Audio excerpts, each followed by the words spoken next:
Their Eyes Were Watching God is a reflection on Janie Crawford's long life and her journey of self-discovery. It is an empowering story of a woman in the 1800s living in the Deep South trying to find her purpose and deal with her relationship through her lifetime. Janie has had 3 husbands that all had their issues, but Janie always tries to make it work out. But over time, she discovers that she did not need anyone to help her through her journey. Janie learns to become a strong, independent woman and finds her peace in her struggles. Her last hurdle in her journey is her murder trial to her last husband, TK. After that, she enjoys the rest of her life and reflects on who she has become. The speech and writing style in the story is made up of mostly back-and-forth dialogue between Janie and her husbands that is written as what was the Southern African American dialect at the time. It uses different spellings and pronunciations of words than what is common now to help the reader get a better feel of the time period of the story. The writing switches between dialogue and scene description to help set up each conversation being reflected in the story. As we move through Janie's life, the pace of the writing matches her quickly moving through her life story. This is to make the reader feel as if Janie herself is telling her story.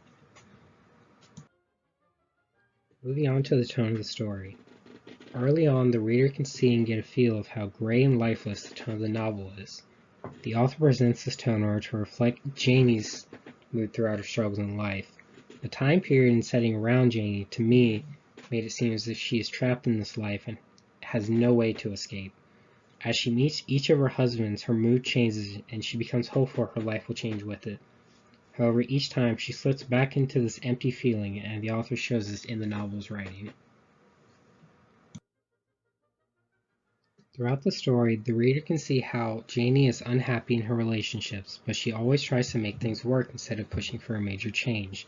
This is because she wants someone to help her in her journey instead of living her own independent life, which is a major theme as her character arc develops. Janie's characters develop with each of her husbands who treat her differently, and this helps her realize her true purpose in the end.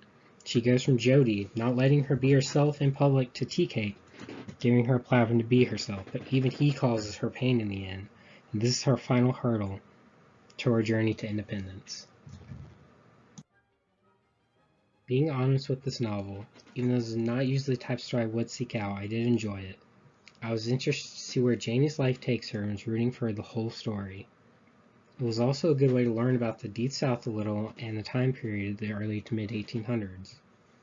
I recommend this to young adults as a coming-of-age story to learn about being independent and dealing with struggle with society, and also how to find your purpose in life and be happy with who you are.